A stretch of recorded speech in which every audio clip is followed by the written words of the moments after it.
Hello guys. तो आज की वीडियो में हम करें जेबी गुप्ता का सॉल्यूशन। इसमें करेंगे इलेक्ट्रिकल ट्रांसफार्मर के क्वेश्चन नंबर 51 से लेके 75 तक। ठीक है, इससे पहले वाले क्वेश्चन मैं ऑलरेडी करवा चुका हूँ। In the transformer dash decrease with in with the increase in leakage flux, यानी कि जब आपके ट्रांसफार्मर में आप लीकेज फ्लक्स को इंक्रीज करते हो, ठीक है, तो उसकी वजह से क्या चीज़ डिक्रीज होती है। ठीक है, 4 ऑप्शन दिए, उनमें से बताना है। देखो, पहले आपको कुछ पता होना चाहिए कि लीकेज फ्लक्स होता क्या है। ठीक है, देखो, आप नॉर्मली जब ट्रांसफार्मर बनाते हो तो उसका एक आयरन कोर होता है। ठीक है, जो कि आपका कुछ इस टाइप का आप बनाते हो। ठीक है, देन इसमें आप प्राइमरी और सेकेंडरी वाइंडिंग करते हो। तो देखो, ये आपकी प्राइमरी वाइंडिंग होती है। ठीक है, देन यहाँ पे आपकी सेकेंडरी वाइंडिंग करते हो आप। ये आपकी हो गई सेकेंडरी वाइंडिंग। क्लियर है इतना? अब देखो, यहाँ पे आप क्या करते हो, प्राइमरी वाइंडिंग में वोल्टेज देते हो V1 वोल्टेज। ठीक है, जिसकी वजह से आपका एक करंट फ्लो होता है I1। क्लियर? अब देखो, इस वाइंडिंग में करंट फ्लो हो रहा है। अब इस करंट की वजह से क्या होता है, एक फ्लक्स प्रोड्यूस होता है जो कि इस कोर में ऐसे घूमता है। ठीक है, देखो ये आपका ये फ्लक्स घूम रहा है। ठीक है, तो ये जो फ्लक्स है ना, को हम बोलते हैं म्यूचुअल फ्लक्स। क्लियर है? अब ये म्यूचुअल फ्लक्स इस सेकेंडरी वाइंडिंग को कट करता है, जिसकी वजह से क्या होता है, इसमें एक EMF इंड्यूस होता है E2। क्लियर है इतना? अब देखो, ये जो ट्रांसफार्मर है इसका कुछ ना कुछ इम्पेडेंस होगा।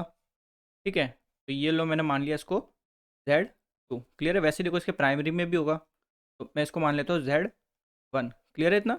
अब देखो, यहाँ पे जो EMF जनरेट हुआ सेकेंडरी वाइंडिंग में, इसका कुछ पार्ट तो यहाँ पे ड्रॉप हो जाएगा Z2 के क्रॉस, और बाकी आपको यहाँ पे V2 मिल जाएगा। क्लियर है? तो देखो, अब और क्या होता है, देखो ये तो फ्लक्स हो गया।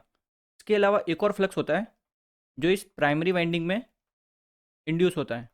ठीक है, ये वाला जो फ्लक्स है ना, जो बेसिकली आपके सेकेंडरी वाइंडिंग के तक नहीं जा रहा। ठीक है, यहीं पे एयर में ही हो रहा है। तो ये आपका होता है leakage flux. Leakage flux. Clear है इतना? तो देखो, जो लीकेज फ्लक्स है, ठीक है, लीकेज फ्लक्स, इसकी वजह से क्या होता है कि आपका लीकेज रिएक्टेंस बनता है। Leakage reactance. क्लियर है? अब देखो, आपका जो Z1 है, ठीक है, जो इम्पेडेंस लिख रहे हो, ये सिंपली क्या होता है, आपका जो भी आपका रेजिस्टेंस है प्राइमरी में, प्लस JXL1। ये XL1 क्या हुआ, प्राइमरी साइड का लीकेज रिएक्टेंस। क्लियर है? वैसे देखो, सेकेंडरी साइड में भी हो जाएगा। तो पहले सेकेंडरी साइड का रेजिस्टेंस, ठीक है, प्लस सेकेंडरी साइड का लीकेज रिएक्टेंस। क्लियर है दोनों चीज़? अब देखो, यहाँ पे क्या होता है, यह तक तो इतना आपका क्लियर होगा। ठीक है, अभी जो लीकेज रिएक्टेंस है ना, इसकी वजह से क्या होता है, ये जो प्राइमरी वाइंडिंग है इसमें एक EMF इंड्यूस होता है, जिसको हम बोलते हैं E1। क्लियर है? तो आपका जो लीकेज फ्लक्स है, ठीक है, लीकेज फ्लक्स की वजह से क्या होता है, E1 इंड्यूस होता है, जिसको हम सेल्फ इंड्यूस EMF भी बोलते हैं। क्लियर है इतना? अब देखो, जो E1 है, अगर लीकेज फ्लक्स ज़्यादा होगा, ठीक है, अगर लीकेज फ्लक्स ज़्यादा है, तो आपका जो E1 EMF इंड्यूस होगा, प्राइमरी इंड्यूस EMF, वो भी ज़्यादा होगा। क्लियर है? ऑप्शन में क्या बोला है कि कौन सा वेक्टर डिक्रीज होता है, पहला तो गलत हो गया, बिकॉज E1 क्या होगा आपका, इंक्रीज होगा। क्लियर इतना? अब देखो, अब अगर मैं आपको V1 की वैल्यू लिखाऊँ, तो यहाँ से कैसे लिखोगे, सिंपली E1, ठीक है, E1 primary induce EMF plus I1। देखो, Z1 की वैल्यू हो जाएगी आपकी R1 प्लस JXL1। क्लियर है इतना? अगर मैं V2 की वैल्यू लिखूँ तो क्या हो जाएगी, देखो, E2 माइनस I2। I2 यानी कि जो यहाँ पे करंट है, ठीक है, I2 देन ब्रैकेट में आ जाएगा आपका R2 प्लस JXL2। अब देखो, अगर आपका लीकेज फ्लक्स ज़्यादा है तो लीकेज रिएक्टेंस भी ज़्यादा है, यानी कि ये वाला जो फैक्टर हुआ, ठीक है, लीकेज रिएक्टेंस ये ज़्यादा है, यानी कि V2 क्या हो गया, कम। और V2 आपका क्या होता है, सेकेंडरी टर्मिनल वोल्टेज। यानी कि अगर आपका लीकेज फ्लक्स इंक्रीज करोगे तो क्या डिक्रीज होगा, सेकेंडरी टर्मिनल वोल्टेज। क्लियर है इतना? तो अगला क्वेश्चन देखते हैं। Power transform from primary to secondary, यानी आपकी जो पावर होती है ट्रांसफार्मर में, वो प्राइमरी से सेकेंडरी में ट्रांसफ़र होती है। अब वो किस बेसिस पे होती है? देखो, ये मैंने बताया था आपको कि अगर ये आपकी प्राइमरी वाइंडिंग है और ये आपकी सेकेंडरी वाइंडिंग है, ठीक है, तो जो प्राइमरी में जो फ्लक्स होता है, वो फ्लक्स सेकेंडरी को कट करता है। क्लियर है? उससे हमारी पावर ट्रांसफ़र हो जाती है, ठीक है, प्राइमरी टू सेकेंडरी। अब देखो, अगर ये वाइंडिंग दूर दूर होगी तो बेसिकली क्या है, यहाँ पे ये वीक कपलिंग है। ठीक है, दोनों वाइंडिंग्स के बीच में कपलिंग अच्छी नहीं है। क्लियर। और देखो, अगर आपकी जो वाइंडिंग है, ठीक है, पहली ये हो गई, दूसरी ये हो गई, क्लियर है, तो ये आपकी होती है स्ट्रॉन्ग कपलिंग। Strong coupling. देखो इससे फ़र्क क्या पड़ता है। देखो, ये आपका जो फ्लक्स है ये कट कर रहा है, ठीक है, कुछ फ्लक्स आपका यहाँ पे लीकेज फ्लक्स भी होगा ये। अब देखो, अगर ये वाइंडिंग पास में होती तो ये अच्छे से कपल हो जाता, ठीक है। तो हम इसलिए बोलते हैं कि आपकी मैग्नेटिक कपलिंग प्राइमरी और सेकेंडरी के बीच में डिसाइड करती है कि पावर ट्रांसफ़र होगी। क्लियर है। A transformer is supplying pure resistive unity power factor load. The power factor on primary side will be, देखो इसके लिए पहले को समझाने के लिए मैं पहले एक इक्विवेलेंट सर्किट बना देता हूँ, ठीक है, इसका ट्रांसफार्मर का। देखो उसका ट्रांसफार्मर का primary resistance, leakage reactance, then ये आपका आर डब्ल्यू, ये आपका एक्स एम, ये आपकी प्राइमरी वाइंडिंग, ठीक है, देन ये आपकी यहाँ पे secondary winding, secondary resistance, secondary inductance, और इसने जो लोड दिया वो दिया रजिस्टिव टाइप का, ठीक है, तो ये हमने लोड बना लिया। तो यहाँ पे देखो, ये आपके सप्लाई देते हो V1, ये होता है R1, ये होता है JX1, ठीक है, और यहाँ पे करंट होता है आपका I1, देन यहाँ पे आपका ये होता है एक्साइटिंग करंट I0, या फिर नो लोड करंट भी बोलते हैं इसको। ये आपका होता है IW, ये आपका IM, ठीक है, ये XM मैग्नेटाइजिंग रिएक्टेंस, ये आपका loss component, core loss component, ये आपका होता है I2 डैश, ठीक है, यहाँ पे EMF इंड्यूस होता है E1, यहाँ पे होता है E2, ये आपका R2, ये JX2, तो ये आपका इसने बोल दिया रजिस्टिव लोड है, ठीक है। तो यहाँ पे इस लोड के क्रॉस वोल्टेज कितना, V2, या V2, देन इस लोड में जो करंट फ्लो हो रहा है वो आपका हो गया I2। क्या क्लियर है। अब देखो यहाँ पे इस क्वेश्चन में इसने बोल दिया कि आपका जो लोड है, ठीक है, रजिस्टिव है, और पावर फैक्टर क्या है, यूनिटी। तो यूनिटी पावर फैक्टर का मतलब क्या हुआ कि ये आपका अगर V2 है, ठीक है, तो I2 भी आपका इसके साथ फेज में ही रहेगा। ये चीज़ क्लियर है आपकी। अब हमें बताना है कि प्राइमरी साइड में आपका पावर फैक्टर क्या होगा। क्लियर है ये चीज़। अब देखो प्राइमरी में आपका क्या होता है, आपको जो सप्लाई देते हो V1, ठीक है, इससे आपका I1 प्रोड्यूस होता है, ठीक है, और ये I1 क्या करता है बेसिकली, आपके जो कोर है, ठीक है, कोर को मैग्नेटाइज करने के लिए हेल्प करता है, ठीक है।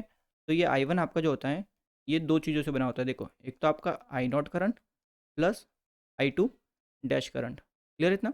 अब देखो यहाँ पे जो I0 है ये आपका बना होता है IW प्लस IM से। क्लियर है। आपको पता है ये जो IM है ये आपका कैसा एक लैगिंग करंट है ना, बिकॉज ये किसके थ्रू फ्लो हो रहा है, XM के थ्रू। क्लियर है।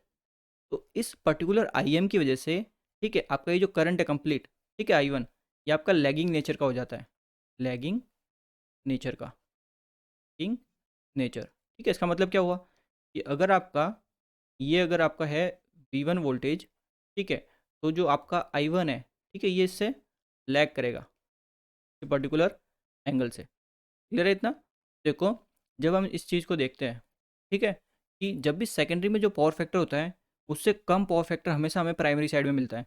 तो यहाँ पे तो देखो आपका फाई की वैल्यू जीरो है, ठीक है, बट यहाँ पे तो आपका फाई कुछ ना कुछ एग्जिस्ट कर रहा है। इसकी वजह से हम इसमें बोल सकते हैं इसका जो पावर फैक्टर है ना वो होता है lagging power factor, lagging power factor primary side में। क्लियर है। लैगिंग पावर फैक्टर होगा और उसकी वैल्यू कितनी होगी, देखो पाई की वैल्यू बहुत कम होती है। क्लियर है। तो उसे जो ये आपका पावर फैक्टर जो है ना ये क्लोज टू यूनिटी होता है, ठीक है। तो हम इसको ऑप्शन के अकॉर्डिंग देखें तो हम 0.95 बोल सकते हैं, ठीक है। जो भी आपका सेकेंडरी है उससे कम वैल्यू होगी, आपका आंसर इसके अकॉर्डिंग तो बी हो जाएगा, ठीक है। एक तो आप ऐसे समझ सकते हो इस चीज़ को, एक इसको फेजर डायग्राम से भी आप समझ सकते हो, ठीक है। देखो इसका फेजर डायग्राम ड्रॉ करते हैं। देखो यहाँ पे ये करंट अंदर जा रहा है और यहाँ से ये करंट अंदर जा रहा है, ठीक है, ये आएगा ना ये घूम के I2 करंट। क्लियर इतना। तो यहाँ पे देखो जब आप फेजर डायग्राम कैसे बनाते हो, सिंपली देखते हैं। ये आपका हो गया 5M, ठीक है, देन ये आपका ये आपकी है E1, ठीक है, ये आपकी है E2।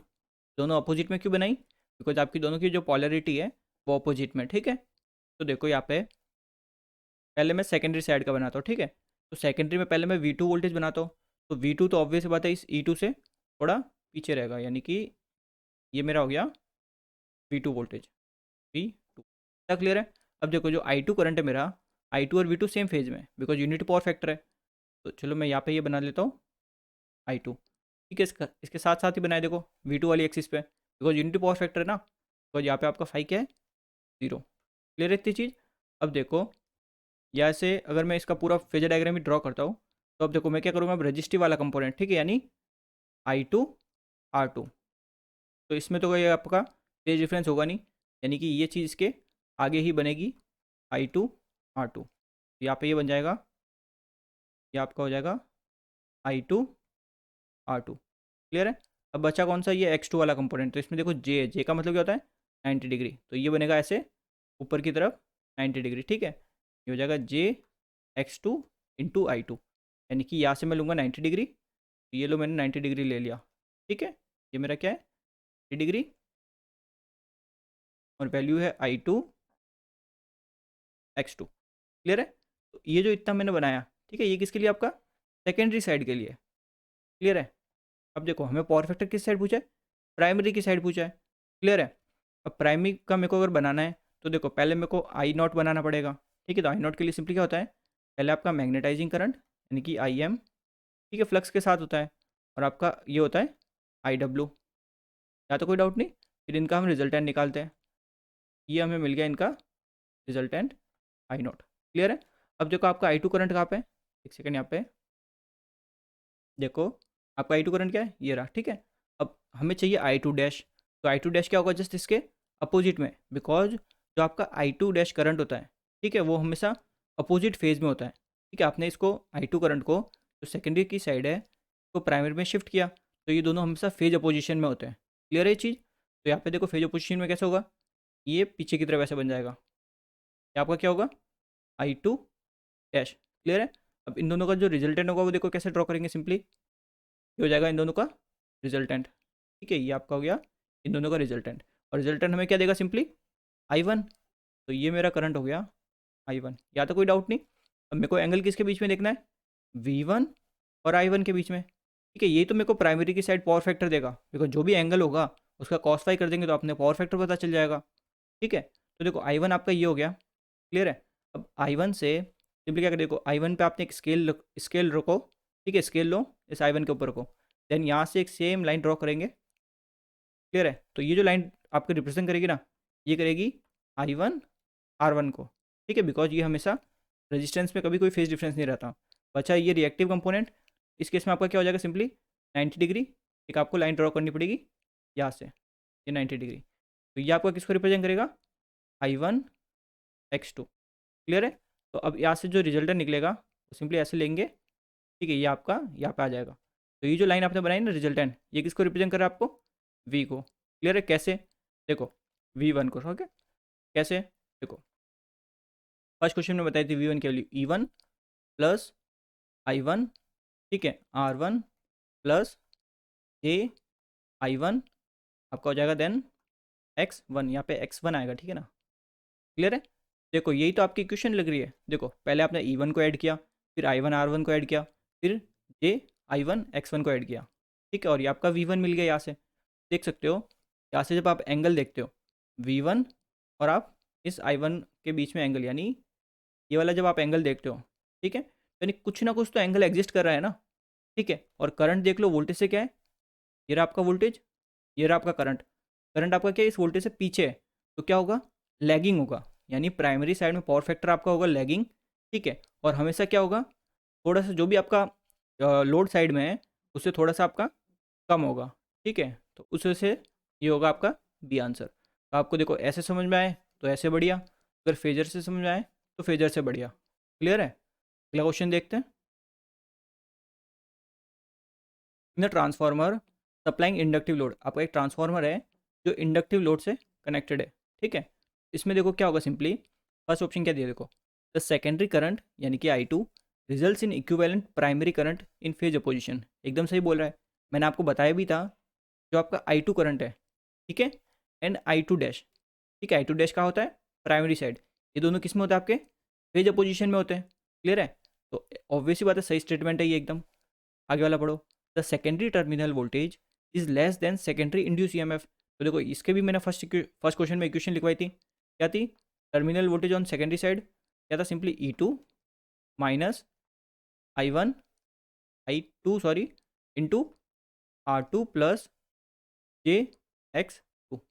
ये चीज़ क्लियर है। तो यहाँ से आपको क्या बोल रहा है कि जो E2 है, इस स्टेटमेंट में इसने क्या बोला कि आपका जो, एक सेकेंड, E2 नहीं, इसने बोला है, इसने उल्टा बोला है, इसने बोला जो आपका V2 है ये लेस देन होता है E2। क्लियर है, ये चीज़ इसने बोली है। तो यहाँ से आप देख भी सकते हो कि आपकी जो भी E1 की वैल्यू है, E2 की सॉरी, तो E2 की आप अगर यहाँ से वैल्यू भी निकालते हो तो V2 में प्लस किया जाता है I2 Z2। क्लियर है। तो हमेशा E2 की वैल्यू V2 से ज़्यादा ही होती है। ठीक है, आप ऐसे भी समझ सकते हो, बिकॉज देखो E2 जो आपका EMF इंड्यूस हुआ है सेकेंडरी में, उसमें से थोड़ा सा पार्ट आपका इम्पेडेंस के अक्रॉस ड्रॉप हो जाएगा और जो बचा हुआ आपको V2 मिलता है। ठीक है, तो दूसरा स्टेटमेंट भी इसका सही है। The power factor on primary side will be lower than that of load. ठीक है, ये चीज़ ऑलरेडी मैं आपको लास्ट क्वेश्चन में समझा चुका दोनों तरीके से, ये भी सही है। डी ऑप्शन आपका correct answer. The phasor diagram of a transformer on load can be drawn only if we no.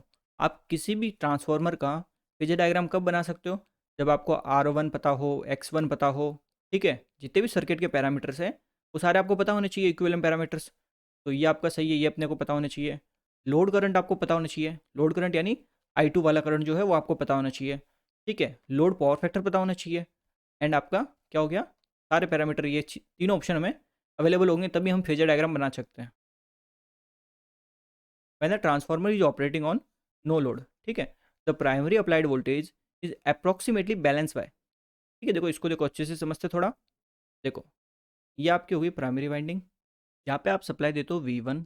ठीक है, जिसकी वजह से आपका एक करंट फ्लो होता है I1। ये बेसिक क्लियर है। ठीक है, इन जो प्राइमरी वाइंडिंग है इसमें हम नंबर ऑफ टर्न्स बोल देते हैं N1 है आपके। ठीक है, अब देखो आपने जैसे ही V1 सप्लाई दी, ठीक है, उसकी वजह से आपका I1 करंट फ्लो हुआ, उसकी वजह से आपका एक MMF प्रोड्यूस होगा। ठीक है, इस वाइंडिंग में MMF क्या होता है, सिंपली जो भी नंबर ऑफ टर्न्स है उसको आप करंट से मल्टीप्लाई कर दो तो आपका मैग्नेटोमोटिव फोर्स हो जाता है। ठीक है, इस MMF की वजह से आपका एक फ्लक्स प्रोड्यूस हुआ। फ्लक्स आपका होता है MMF डिवाइडेड बाय रिलक्टेंस। ठीक है, देन अब देखो ये आपकी सप्लाई कैसी अल्टरनेटिंग है, तो उस वजह से जो फ्लक्स आपका प्रोड्यूस होगा वो भी अल्टरनेटिंग नेचर का होगा। ठीक है, यानी हर टाइम के साथ वो चेंज हो रहा है। तो यहाँ से क्या हुआ कि जो आपका EMF है वो क्या होता है d∅dt। अब सिंस फ्लक्स अल्टरनेटिंग है तो ये आपका ये एक EMF इंड्यूस हो गया E। ठीक है, इसको हम लिख लेते हैं E1 लिख लेते हैं, सिंस प्राइमरी वाइंडिंग है तो इस वाइंडिंग में एक E1 आपका EMF इंड्यूस हो रहा है। यहाँ तक आपको कोई डाउट नहीं है। अब देखो यहाँ पे आपका लेंज लॉ क्या कहता है, लेंज लॉ इफेक्ट, जो भी आपका इफेक्ट है, ठीक है, अपोज द कॉज। जो भी आपका इफेक्ट है वो कॉज को अपोज करता है, ये आपका लेंस लॉ कहता है। ठीक है, एकदम बेसिक मीनिंग। तो देखो यहाँ पे आपका इफेक्ट क्या हो गया, ये आपका इफेक्ट है, EMF जो प्रोड्यूस हुआ है ये आपका इफेक्ट है। ठीक है, अब ये किसकी वजह से प्रोड्यूस हुआ है, इसका कॉज क्या है आपका, बोल सकते हो करंट है, या बोल सकते हो वोल्टेज है, या फिर बोल सकते हो फ्लक्स है। ठीक है, ये सारे इसके कॉज है। ठीक है, स्टेप बाय स्टेप चले तो आपका सबसे मेन कॉज क्या था, वोल्टेज की वजह से हुआ है, बिकॉज वोल्टेज सबसे पहले था। क्लियर है, या फिर बोल सकते हैं करंट है। ठीक है, तो देखो मैं करंट से आपको समझाता हूँ। तो अब ये EMF जो हुआ प्रोड्यूस, ये क्या करेगा, अपनी पॉलरिटी कुछ इस टाइप की रखेगा कि ये जो करंट है I1 इसका अपोजिशन करने लग जाए। तो देखो अगर मैं इसकी पॉलरिटी ऐसे रखता हूँ प्लस माइनस, तो इसका मतलब क्या है कि ये EMF एक करंट फ्लो करवा रहा है इस डायरेक्शन में। ठीक है, अब देख सकते हो आपकी जो I1 की डायरेक्शन है उसके अपोजिट में ये E1 करंट फ्लो करवा रहा है, यानी इस I1 का क्या कर रहा है, अपोजिट कर रहा है, यानी अपोजिशन कर रहा है। ठीक है, और ऐसे भी समझ सकते हो जो V1 है इसकी पॉलरिटी क्या है, प्लस माइनस। तो अभी भी देख सकते हो जो आपका E1 है ये आपका V1 का अपोजिशन कर रहा है। ठीक है, तो देखो यहाँ पे सिंपली क्या हुआ, जो V1 है इसको बैलेंस कौन कर रहा है, आपका E1 आपका बैलेंस कर रहा है। ठीक है, यानी कि प्राइमरी इंड्यूस EMF आपके प्राइमरी जो वोल्टेज होता है सप्लाई वोल्टेज उसको बैलेंस करता है। क्लियर है चीज़। 1 kVA 230 volt 100 volt single phase 50 hertz transformer having negligible winding resistance and leakage inductance is operating under saturation. इसने क्या बोला, आपका जो ट्रांसफार्मर है वो कहाँ ऑपरेट हो रहा है, सैचुरेशन में ऑपरेट हो रहा है। ठीक है, while 250 volt 50 hertz sinusoidal supply is connected to high voltage winding, a resistive load is connected to the low voltage winding which draws the rated current, which one of the following quantities will not be sinusoidal। अब देखो इसने बोल दिया कि आपका transformer का है under saturation. Clear है? अब देखो, सेचुरेशन का मतलब क्या होता है कि आपका जो कोर है, ठीक है, आयरन कोर, उसमें आपकी मैग्नेटिक फील्ड सेटअप हो गई एक, ठीक है, एक मैक्सिमम अमाउंट सेटअप हो गया।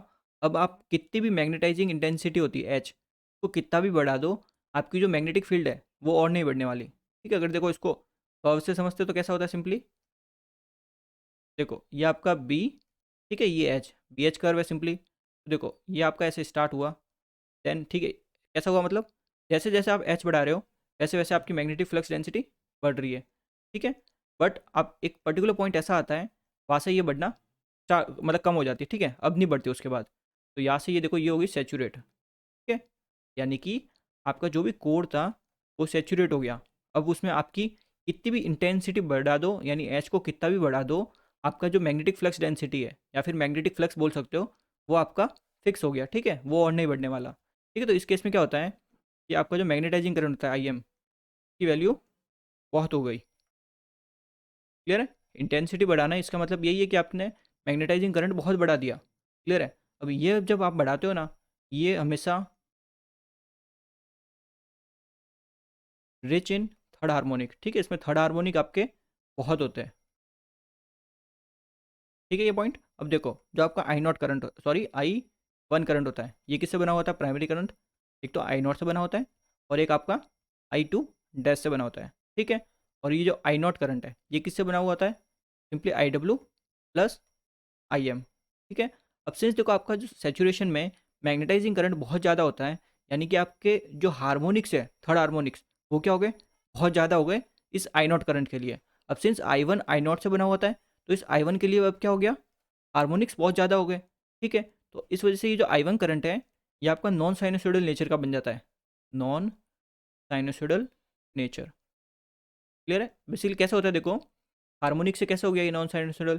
देखो, जैसे ये आपकी एक वेव है, ठीक है, ऐसे ही आपकी करंट की वेव है कुछ इस टाइप की। क्लियर है? तो इसमें देखो टोटल टाइम पीरियड आपका क्या है? ये आपका टोटल टाइम पीरियड है इस वेव का। क्लियर है कि ये है करंट का।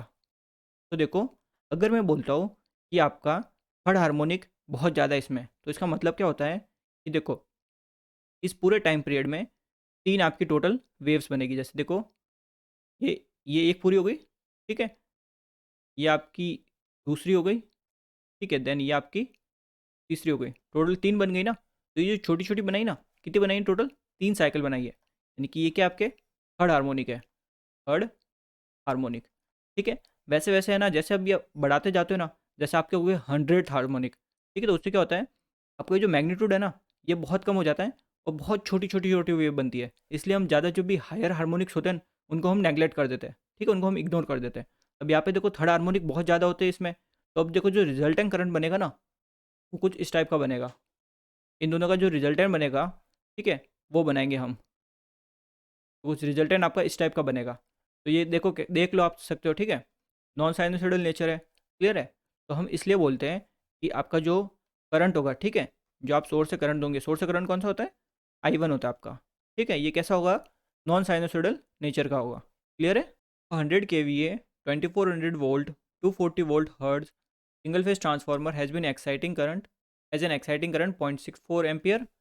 Cold loss has 700 watt when its high voltage side is energized at rated voltage and frequency.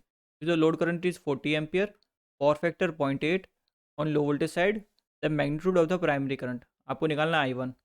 ठीक है, अब देखो यहाँ पे सिंपली पहले मैं क्या करता हूँ, इसका एक सर्किट बना देता हूँ। ठीक है, तो ये आपका हो जाएगा यहाँ पे कोर वाला कंपोनेंट, ठीक है, कोर लॉस, ये आपका मैग्नेटाइजिंग कंपोनेंट, देन आपकी प्राइमरी वाइंडिंग, ये आपकी प्राइमरी वाइंडिंग, ये आपकी सेकेंडरी वाइंडिंग। क्लियर है? एंड इसने लोड बोल रखा है, तो ये हमने लोड कनेक्ट कर दिया। ठीक है, जो जो डेटा दिया उसके अकॉर्डिंग हम नोट डाउन करते हैं। इसने बोल दिया यहाँ पे वोल्टेज आपके 2400। ठीक है, यहाँ पे आपका करंट है I1, प्राइमरी करंट जो हमें निकालना है। यहाँ पे आपका करंट होता है आई नॉट, जो आपको दे दिया 0.64। ठीक है, ये आपका RW होता है, ये आपका XM होता है। यहाँ पे आपका कौन सा करंट होता है? I2 डैश, यानी जो भी सेकेंडरी करंट है उसका यहाँ पे शिफ्ट कर देते हैं। तो सेकेंडरी करंट हमें लोड करंट कितना दिया है? 40 एम्पियर। क्लियर है इतना? और देखो यहाँ पे ये हो गया 2400 देन 240 वोल्ट। ये चीज़ें हमें दे रखी है, ठीक है यहाँ तक। अब देखो जो पावर फैक्टर है, यानी जो लोड की साइड पावर फैक्टर है कॉस फाई टू, कितना दिया हमें 0.8। यहाँ से अगर मैं फाई टू की एंगल निकालता हूँ तो ये मेरे को कितना मिलता है 36.86 डिग्री। ठीक है, ये चीज़ आपको याद रखनी होती है, बिकॉज निकालने वहाँ पे कैलकुलेटर अगर अवेलेबल ना हो तो चीज़ याद रहनी चाहिए। 0.8 के लिए हमेशा एंगल कितना रहता है 36.86, ठीक है, ये चीज़ आपको याद रखनी होगी। अब देखो यहाँ से मैं आपको देखो अच्छे से समझाता हूँ। अब देखो अगर मैं यहाँ पे आई टू करंट लिखता हूँ, ठीक है, आई टू करंट एंगल के साथ, तो वो क्या होगा सिंपली 40 एम्पियर, ठीक है, देन एंगल आपका हो जाएगा 36.86 डिग्री। क्लियर है ये चीज़ माइनस का, ठीक है, बिकॉज लैगिंग लोड है ना, करंट आपका पीछे रहेगा, ठीक है, कितने एंगल से पीछे रहेगा 36.86 डिग्री। यहाँ पे समझो, देखो जब आप कंपोनेंट बनाते हो कोर लॉस कंपोनेंट, ठीक है, ये जैसे आपका आई एम है, किसके साथ होता है ये आई एम के साथ, तो ये अगर आपका वी वन है, वी वन, ठीक है, एंड ये आपका है आई डब्ल्यू, तो इनका रिजल्टेंट आपको क्या देता है आई नॉट, यानी ये वाला। क्लियर है, और इनके बीच में जो एंगल होता है ये वाला, ये आपका होता है फाई नॉट, ठीक इतना। अब देखो यहाँ पे जो आई नॉट करंट है, ठीक है, इसके आपके दो कंपोनेंट होते हैं, ठीक है, एक आपका क्या होगा सिंपली कॉस वाला कंपोनेंट यानी I naught cos phi naught, ठीक है, दूसरा आपका कंपोनेंट होता है I naught sine phi naught. Clear है, जो ऊपर वाला कंपोनेंट है ये आपके कोर लॉस के लिए रेस्पॉन्सिबल होता है। तो देखो सिंस आपका कोर लॉस क्या होता है ई आई इक्वल्स टू जो भी आपकी इनपुट वोल्टेज है, ठीक है, उस कोर लॉस कंपोनेंट के अक्रॉस इनटू जो भी आपका कोर लॉस कंपोनेंट है I naught into cos phi naught, ठीक है। तो यहाँ से अगर मेरे को कॉस फाई नॉट निकालना है, कॉस फाई नॉट, तो ये क्या हो जाएगा P I divided by V one into I naught, ठीक है। तो ये मेरे को दे दिया 700, आयरन लॉस मेरे को दे रखे देखो ये रहे, ठीक है, तो ये हो गया 700 डिवाइडेड बाय वी वन मेरे को दे दिया 2400, एक्साइटिंग करंट मेरे को दे दिया 0.64, ठीक है। तो इसको जब मैं सॉल्व करूँगा, ठीक है, यहाँ से मैं फाई नॉट की वैल्यू निकालता हूँ, तो फाई नॉट मेरे को मिल जाएगा 63 डिग्री, ठीक है, अप्रोक्सीमेट मेरे को 63 डिग्री मिलेगा। क्लियर इतना। अब देखो यहाँ पे अगर मैं आई नॉट करंट को लिखता हूँ तो कैसे लिखूँगा सिंपली 0.64, ठीक है, जो भी 0.64 एम्पियर है एक्साइटिंग करंट मैग्नीट्यूड, ठीक है, इसके साथ इसका एंगल कितना होगा 63 डिग्री माइनस का, क्यों, बिकॉज करंट क्या करेगा लैग करेगा, ठीक है। यहाँ तक चीज़ आपकी क्लियर है। अब देखो यहाँ पे ये तो आपके हो गया पूरा प्राइमरी साइड का काम, ठीक है, ये आपका था सेकेंडरी साइड का काम। अब देखो हमें क्या करना है, जो करंट है आपका यानी कौन सा वाला 40 एम्पियर, ठीक है, तो जो 40 एम्पियर का करंट है, ठीक है, इसको हमें करना है शिफ्ट कहाँ से सेकेंडरी से प्राइमरी की साइड। तो कैसे करेंगे, जो भी करंट है उसको हम सिंपली जो भी आपका ट्रांसफॉर्मेशन रेशियो उससे डिवाइड कर देंगे। तो यहाँ पे आपका ट्रांसफॉर्मेशन रेशियो का है 2400 डिवाइड बाय 240 यानी कि 10। तो यहाँ से आपकी ए की वैल्यू तो कितनी हो गई 10। क्लियर है, तो यहाँ पे मैं 10 पुट करूँगा तो कितना आएगा ये मेरे को मिल जाएगा 4। यानी यहाँ से क्या पता चला, ये आपका जो आई टू डैश है ये कितना आ गया 4 एम्पियर। क्लियर है ये चीज़। अब देखो अगर मैं सिंपली फेजर सम करता हूँ इसका आई वन करंट का, ये क्या हुआ I naught plus I two dash, तो इसके अकॉर्डिंग तो मेरे को आंसर क्या आ जाएगा सीधा 4 प्लस 0.64 यानी 4.64। और देखो ऑप्शन भी दिया है, ठीक है, बट ये ऑप्शन आपका गलत है। कैसे, तो ये सम होता है ना, ये आपका फेजर सम होता है, ठीक है, यानी हमें ये फेजर सम करना पड़ेगा, ठीक है। तो देखो इसमें फेजर सम सिंपली कैसे करते हैं आई वन, ठीक है, phasor equals to I naught आपका कितना है 0.64, ठीक है, एंगल आपका आ गया माइनस के 63 डिग्री, हो गया 63 डिग्री, ठीक है, देन प्लस आई टू आपका है 4 एम्पियर, ठीक है, और एंगल भी तो लिखेंगे, एंगल कितना है इसका 36.86, ये हो गया 36.86, ठीक है। इसको सिंपली सॉल्व करें तो आपको जो टोटल फॉर्म मिलेगी, ठीक है, इमेजरी को एक साथ और रियल को एक साथ, ठीक है, तो उसको जब सॉल्व करेंगे तो ये आपको मिल जाएगा 3.5 प्लस जे 2.97, ठीक है। यहाँ से आप अगर इसका मैग्नीट्यूड निकालते हो मैग्नीट्यूड, ठीक है, तो इसका मैग्नीट्यूड आपका आ जाएगा 3.5 का square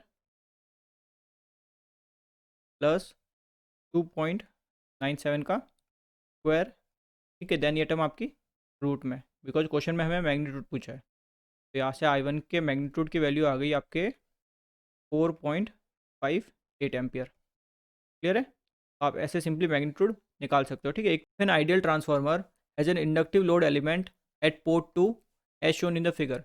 the equivalent inductance at port 1 is, क्या इंडक्टेंस दिया है? L। ट्रांसफॉर्मेशन रेशियो क्या है? N/1, ठीक है। तो देखो आपका जो पोर्ट 2 है, पोर्ट 2, ठीक है, ये आपका पोर्ट 1। क्लियर है? अब यहाँ पे देखो, अगर आपका पोर्ट 2 में L है, ठीक है, उसको आप अगर जब प्राइमरी में लेके जाओगे यानी पोर्ट 1 पे, तो वो आपको हो जाएगा N²L, ठीक है।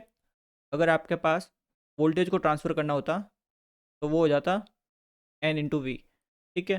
अगर इम्पेडेंस को ट्रांसफ़र करते तो वो हो जाता N²Z। क्लियर है ये चीज़? अगर करंट होता, उसको अगर आप ट्रांसफ़र कर रहे होते तो वो हो जाता I/N। क्लियर है ये चीज़? ठीक है ना? आपका आंसर क्या हो जाएगा? N²L, यानी बी ऑप्शन आपका करेक्ट आंसर है। Consider circuit shown in the given figure. For maximum power transfer to the load, the primary to secondary turns ratio must be, ठीक है। तो ये यहाँ पे हमें अभी टर्न्स रेशियो नहीं दिया, तो आपको पता है मैक्सिमम पावर ट्रांसफ़र कब होती है? जब आपका RL इक्वल होता है RTH के, ठीक है। सिंस रेजिस्टेंस की बात हो रही है इसलिए, ठीक है, इसमें इंडक्टिव वाला कोई पार्ट नहीं है। तो यहाँ पे क्या करना पड़ेगा हमें, इस 900 ओम को हम यहाँ पे लेके जाएंगे, कुछ इस तरह लेके जाना है कि उसकी वैल्यू 100 ओम के इक्वल हो जाए, ठीक है, ऐसा करना है। तो सिंपली देखो, यहाँ पे हमने ट्रांसफ़र किया इस 900 ओम को, तो हम क्या कर रहे हैं, 900 ओम को प्राइमरी से सेकेंडरी ट्रांसफ़र कर रहे हैं, ठीक है। लेट्स से ट्रांसफॉर्मेशन रेशियो आपका है A, ठीक है। तो यहाँ पे ये क्या हो जाएगी value, 900 divided by A², A होती है, ठीक है। तो अब हमें पता है कि मैक्सिमम पावर ट्रांसफ़र कब होगी, फॉर मैक्सिमम पावर ट्रांसफ़र, ठीक है, पावर ट्रांसफ़र। तो उसके लिए क्या होगी कि 900/A², ये इक्वल होना चाहिए 100 ओम के, ठीक है। यहाँ से ये 2 जीरो से 2 जीरो कैंसिल, यहाँ से A² क्या आया, 9, तो A की वैल्यू कितनी आई, 3। क्लियर है? यानी आपका ट्रांसफॉर्मेशन रेशियो क्या आ गया, 3/1, ठीक है। तो आपका आंसर क्या हो जाएगा, बी ऑप्शन। तो देखिए अगला question, a parameter measure for 220 volt / 110 volt 50 hertz single phase transformer are. आपको कुछ पैरामीटर्स दे दिए, ठीक है। ये आपको दिया इसने सेल्फ इंडक्टेंस प्राइमरी वाइंडिंग का, ये दिया है सेकेंडरी वाइंडिंग का, और ये हमें दे दिया म्यूचुअल इंडक्टेंस, ठीक है। और बोला है कि लीकेज जो होगा, ठीक है, प्राइमरी में और सेकेंडरी में, वो वाला, और आपका मैग्नेटाइजिंग इंडक्टेंस यानी LM, ये निकालना है, ठीक है। और कहा कि हमने रेफर्ड किया है प्राइमरी की साइड। क्लियर है ये चीज़? अब यहाँ पे देखो, पहले तो मैं ट्रांसफॉर्मेशन रेशियो निकालता हूँ, यानी ए कितना है आपका, 220 वोल्ट डिवाइडेड बाय 110, ठीक है। तो ये आ गया आपका 2। तो देखो आपका जो सर्किट है इसमें, ये कुछ इस टाइप का है, ठीक है। ये आपका प्राइमरी वाइंडिंग, दैन ये आपकी सेकेंडरी वाइंडिंग, ठीक है। इसने बोला ये L1 है, ठीक है, ये आपका L2 है, और ये जो दोनों वाइंडिंग है, इन दोनों के बीच में एक म्यूचुअल भी है, ठीक है, जिसका है M। क्लियर है? तो हमें क्या करना है, इस सेकेंडरी को प्राइमरी की साइड रेफर्ड करना है, उसके बाद हमें ये सारी वैल्यूज़ निकालनी है, ठीक है। देखो यहाँ पे ये आपका हो जाएगा L1 माइनस AM, यह आपका हो जाएगा AM, ठीक है। यहाँ पे जो ये AM है ना, जो मैं बना रहा हूँ, ठीक है, ये आपका है मैग्नेटाइजिंग मैग्नेटाइजिंग इंडक्टेंस तक।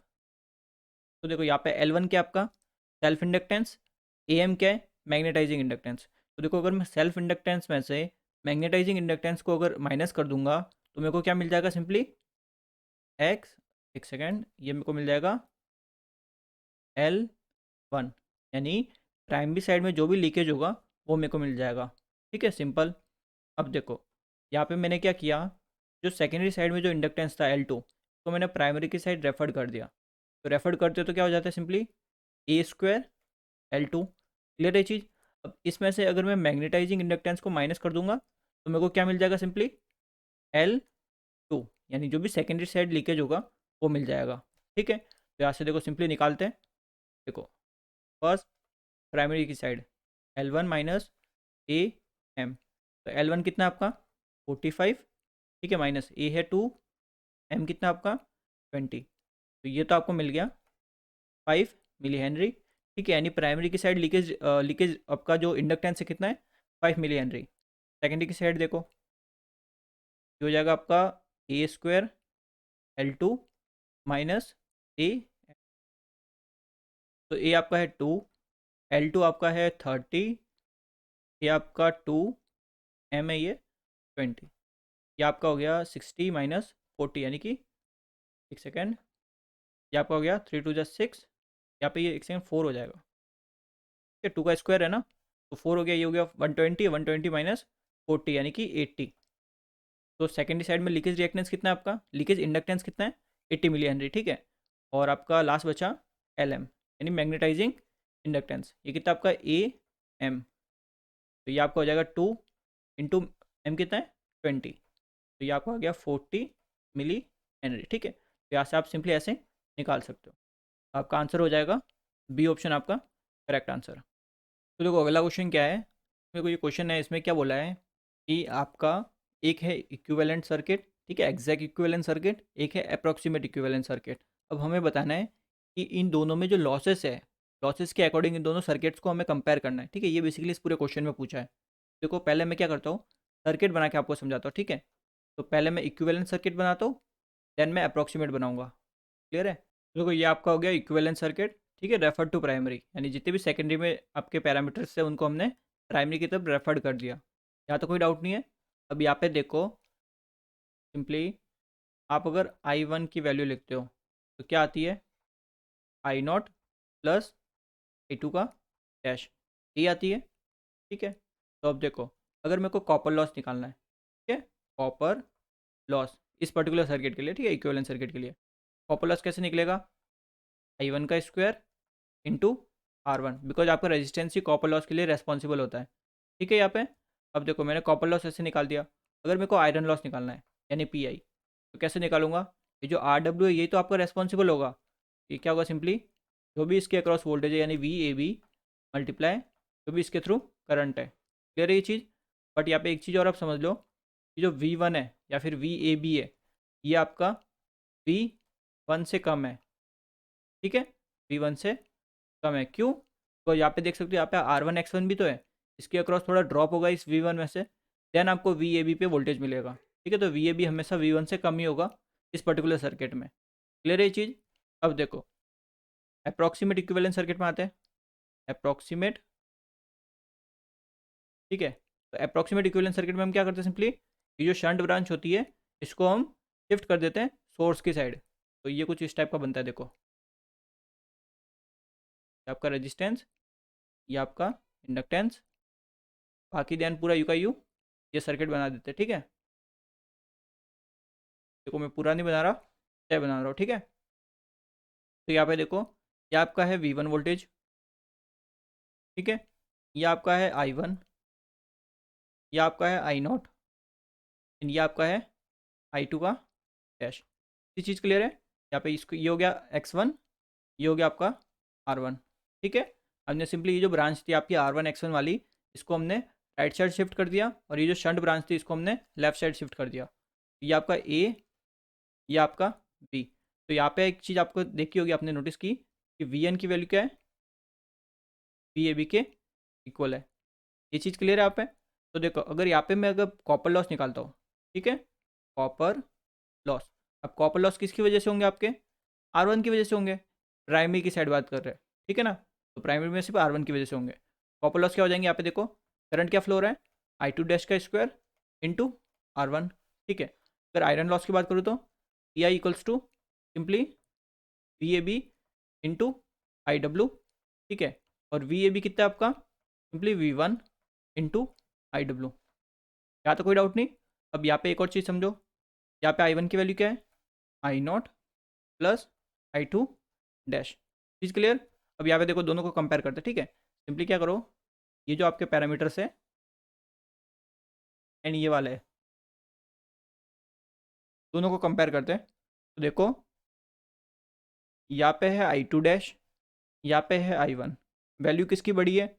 I1 की बड़ी है, यानी कि I1 की वैल्यू I2 डैश से बड़ी है। तो यानी कि इक्विवेलेंट सर्किट में, एग्जैक्ट इक्विवेलेंट सर्किट में कॉपर लॉस ज़्यादा होंगे। ठीक है, यानी कि मोर कॉपर लॉस इसमें, एग्जैक्ट इक्विवेलेंट में, एग्जैक्ट इक्विवेलेंट में। ठीक है, अब आयरन लॉस को कंपेयर करो। यहाँ पे क्या है? VAB into IW। तो IW तो दोनों में सेम है, बट यहाँ पे देखो क्या ये V1। ठीक है, और यहाँ पे क्या ये VAB।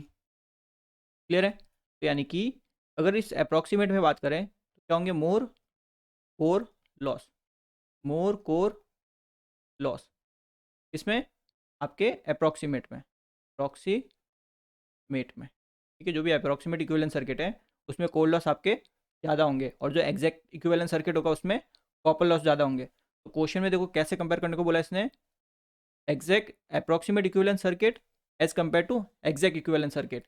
यानी किसमें पूछा आपको? अप्रॉक्सीमेट इक्विवेलेंट सर्किट में पूछा है। ठीक है, तो इसमें क्या होगा? सिंपली कोर लॉस आपके ज़्यादा होंगे। ठीक है, और अगर कॉपर लॉस को कंपेयर करते हो तो इसमें कम होंगे।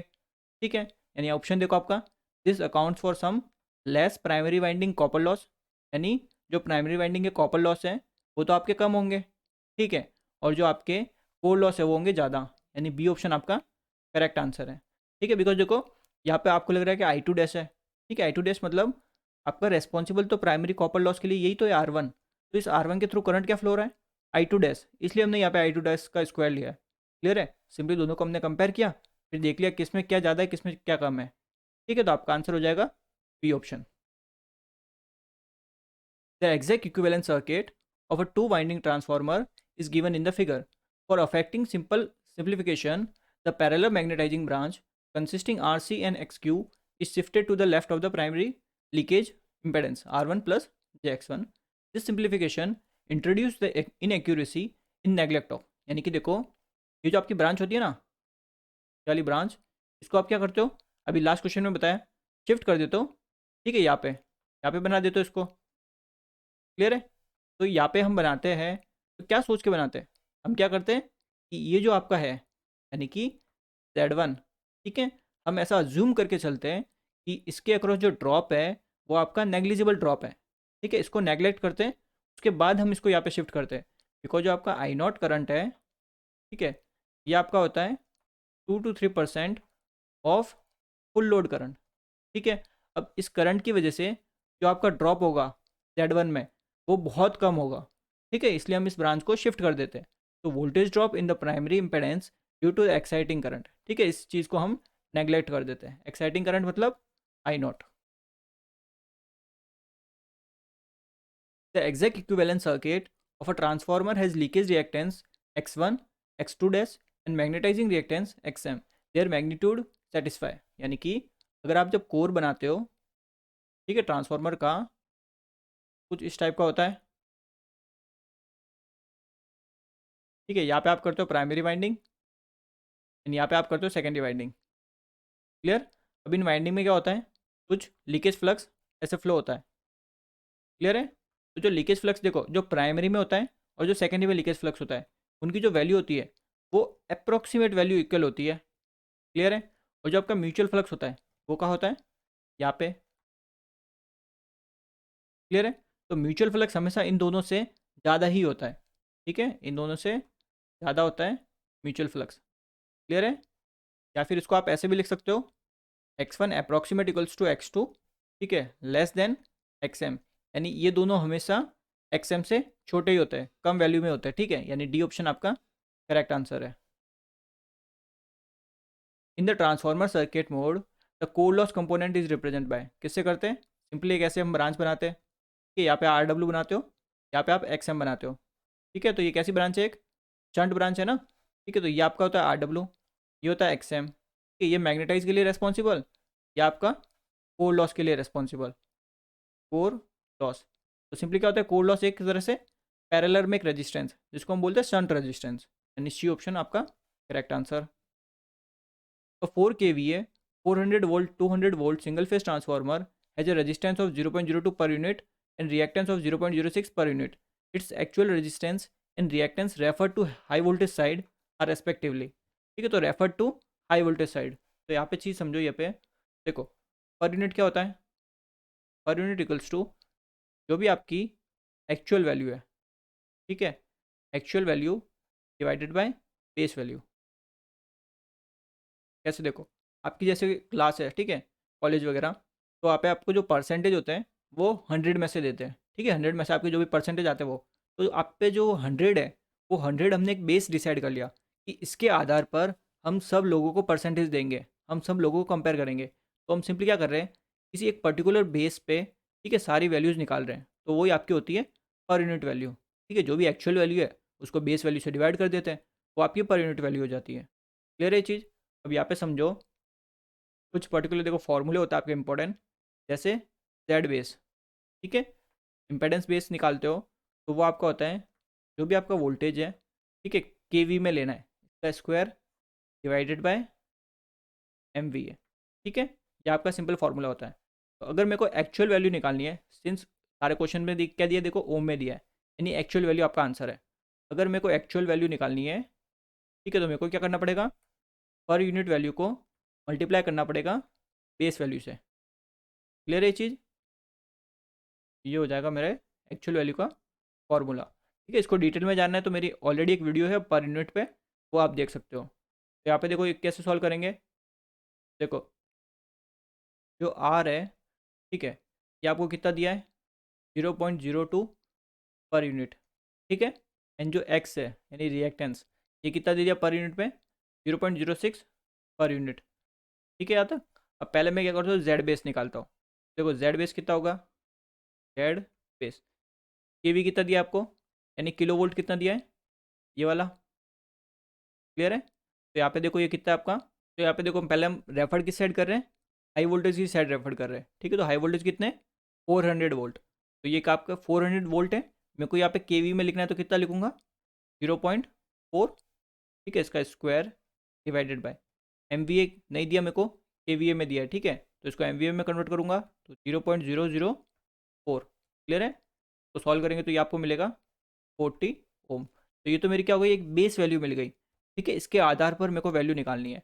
तो अगर मेरे को आर एक्चुअल यानी आर ओम निकालना है तो क्या करूँगा, जो भी इस आर की पर यूनिट वैल्यू है उसको मल्टीप्लाई करूँगा बेस वैल्यू से। बेस वैल्यू मैंने निकाल दी 40 ओम, पर यूनिट मेरे को कितनी दी है, 0.02, बेस है 40, ये आपका कितना आ जाएगा, 0.8 ओम। वैसे देखो अगर मेरे को रिएक्टेंस निकालना है ओम में, ठीक है, एक्चुअल वैल्यू, पहले क्या करूँगा, इसकी पर यूनिट वैल्यू, ठीक है, इनटू जो भी आपके बेस की वैल्यू है, तो पर यूनिट कितनी है आपकी 0.06, बेस कितना है 40, ये आपको मिल जाएगा 2.4 ओम, यानी कि आपका बी ऑप्शन करेक्ट आंसर है। If the percentage resistance of a power transfer for secondary is side is 2.5%। ठीक है, अगर परसेंटेज में दिया है इसका मतलब ये क्या है, ये पर यूनिट वैल्यू है, पर यूनिट वैल्यू। ठीक है, turns ratio is 1:10, the percentage secondary resistance refer to primary will be, आपका सेम रहेगा। ठीक है, यानी जो आपका इम्पेडेंस हो, रेजिस्टेंस हो, रिएक्टेंस हो, कुछ भी हो, ठीक है, पर यूनिट में चाहे वो लो वोल्टेज की साइड हो, ठीक है, वो आपका इक्वल होता है हाई वोल्टेज साइड की तरफ। ठीक है, दोनों पर यूनिट में होने चाहिए। तो हमें देखो पर यूनिट में दिया था किस तरफ, सेकेंडरी की साइड, तो प्राइमरी की साइड कितना होगा, ये सेम होगा। क्लियर है? तो ऑलरेडी मैंने प्रूफ भी आपको करवा रखा है, ठीक है, उसकी भी वीडियो मैंने अपलोड कर रखी है, आप देख सकते हो वो। इन अ 3 phase 5 kV 5 MVA system, what is the base impedance, base impedance क्या होगा, देखो मैंने फॉर्मूला बताया क्या होता है, जेड बी इक्वल्स टू जो भी आपका वोल्टेज है केवी में उसका square divided by M V A. ठीक है, तो वोल्टेज कितना है आपका 5, तो ये हो गया 5 का स्क्वायर, एम वी ए कितना है 5, ये आपको कितना मिल गया 5 ओम, यानी कि ये option correct answer. In the transformer zero voltage regulation at full load is, यानी जीरो वोल्टेज रेगुलेशन आपका कब होता है, सिर्फ एक लीडिंग पावर फैक्टर पे ही हो सकता है। ठीक है, 0, ठीक है, या फिर negative voltage regulation, negative voltage regulation, ठीक है। ये आपका सिर्फ पॉसिबल है at leading power factor, leading power factor. और देखो वोल्टेज रेगुलेशन होता क्या, अगर इसको समझना है, देखो सिंपल, जैसे ये आपके वायर्स है, ठीक है, यहाँ से आप कोई सप्लाई दे रहे हो और यहाँ पे आपका कोई लोड है, ठीक है, ये लो आपका लोड है, ठीक है। जो लोड पे जो वोल्टेज आ रहा है वो आ रहा है मेरा वी एल, ठीक है। तो देखो आपने क्या किया, यहाँ से आपने 100 वोल्ट सप्लाई किए, ठीक है, तो बीच में आपके बहुत सारे वायर्स वगैरह थे, ठीक है, बहुत बड़ा वायर था, तो लॉसेस वगैरह हो गए, और वहाँ से यहाँ पे मेरे को मिले सिर्फ 80 वोल्ट ही मिला, ठीक है। मेरा कितना वोल्ट चला गया इन वायर्स के लॉसेस में, 20 वोल्ट चला गया, यानी मेरा वोल्टेज रेगुलेशन कितना हुआ, 20%। क्लियर है, समझ रहे हो ना वोल्टेज रेगुलेशन, यानी 100 में से मेरे को सिर्फ 80 वोल्ट यहाँ पे मिला, ठीक है, लोड के टर्मिनल पर, यानी कि 20 वोल्ट मेरा चला गया, ठीक है, यानी 100 में से 20 चला गया, तो कितने परसेंटेज गया मेरा, 20% गया ना। तो वोल्टेज रेगुलेशन कितना हो गया, 20%। तो देखो वोल्टेज रेगुलेशन सुनने में कितनी बढ़िया लगती है टर्म, ठीक है, यानी कि जैसा सुनने में ऐसा लगता है कि जितना ज़्यादा उतना अच्छा है, बट ऐसा नहीं होता। वोल्टेज रेगुलेशन जितना कम होगा ना उतना बेटर है। अगर वोल्टेज रेगुलेशन यहाँ पर 0 होता तो 100 वोल्ट सप्लाई किया, पूरा का पूरा आपका लोड पे जाता, ठीक है, ये चीज़ है वोल्टेज रेगुलेशन। तो हमेशा कम से कम होना चाहिए वोल्टेज रेगुलेशन आपके सर्किट का। क्लियर है, तो 0 वोल्टेज रेगुलेशन या फिर नेगेटिव वोल्टेज रेगुलेशन, इसी पर आपका कब पॉसिबल है, जब आपका पावर फैक्टर लीडिंग होता है, ठीक है। और देखो सिंपली वोल्टेज रेगुलेशन का अगर फॉर्मूला देखते हैं तो ये होता है, देखो आपका आर पर यूनिट, ठीक है, cos phi plus minus X per unit sine phi, ठीक है, ये सिंपल डायरेक्ट फार्मूला है, ठीक है। इसी पे बेस आपको बहुत क्वेश्चन पूछे जाते हैं। देखो आपको प्लस साइन तब यूज़ करना है जब आपका जो पावर फैक्टर है वो आपको लैगिंग दिया हो, लैगिंग, ठीक है। माइनस तब यूज़ करना है जब आपका पावर फैक्टर आपको लीडिंग दिया हो, लीडिंग, ठीक है ये चीज़। तो इसका तो आंसर हो गया लीडिंग पावर फैक्टर, यानी possible at leading power factor load. For a two winding power transformer with the effect of no load current being neglected, the voltage regulation can be zero। कब हो सकता है zero आपका, जब आपका leading power factor हो, ये B option आपका correct answer.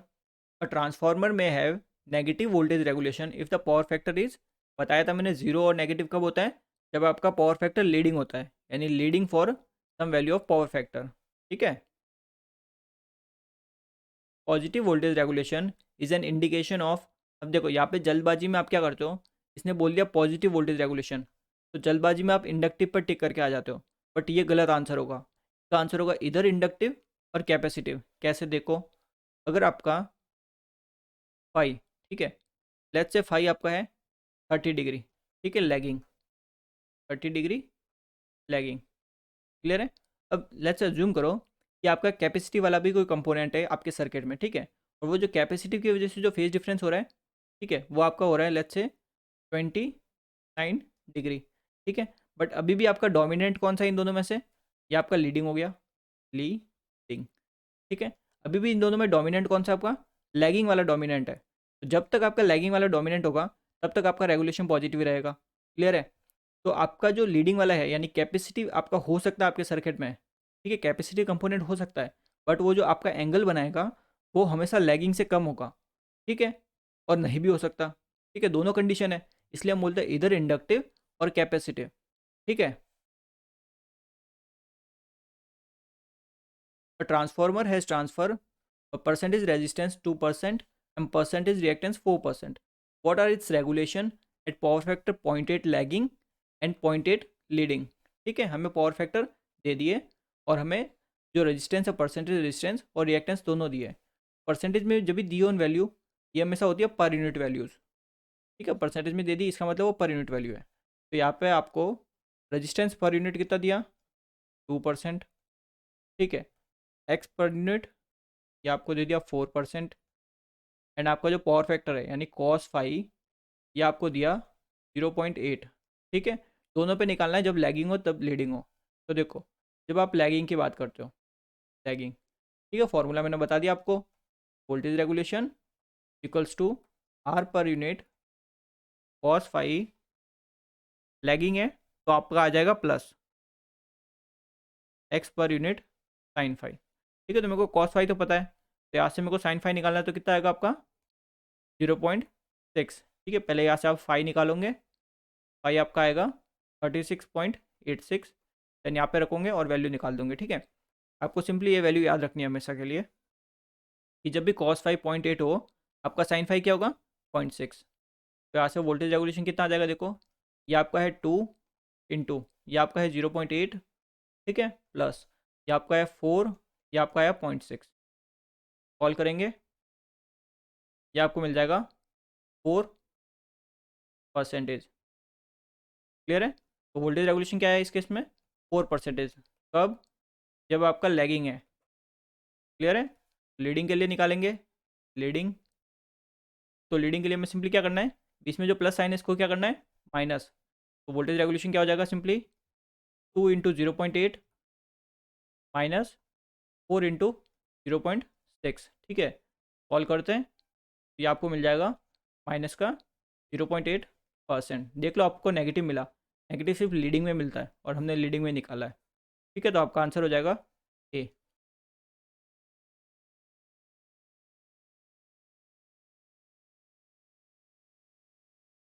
The percentage resistance and reactance of a transformer are 2% and 4% respectively. यानी आपको जो रेजिस्टेंस दिया है, रेजिस्टेंस यानी आर पर यूनिट, वो दे दिया आपको 2%, और जो एक्स पर यूनिट है, ठीक है, ये आपको दे दिया 4%।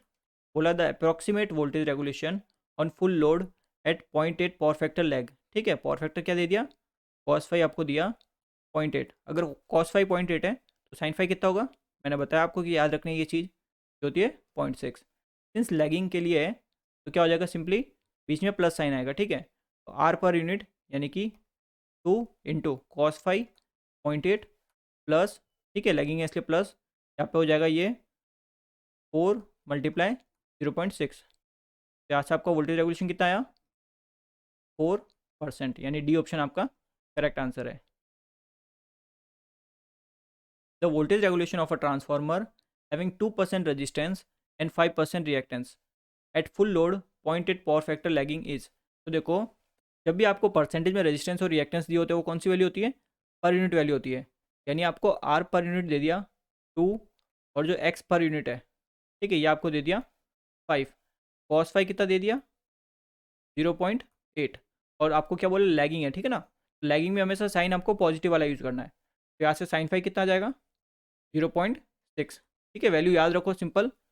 तो देखो, जब लैगिंग के लिए वोल्टेज रेगुलेशन का फॉर्मूला लिखते हो वी आर, ये आपको होता है are per unit into cos phi, ठीक है, plus X per unit into sine phi. तो वैल्यूज पुट करते हैं, ये हो गया 2 इंटू 0.8 प्लस ये आपका है 5, ठीक है 5 मल्टीप्लाई 0.6। कॉल करते हैं इसको, ये आपको मिल जाएगा 4.6%।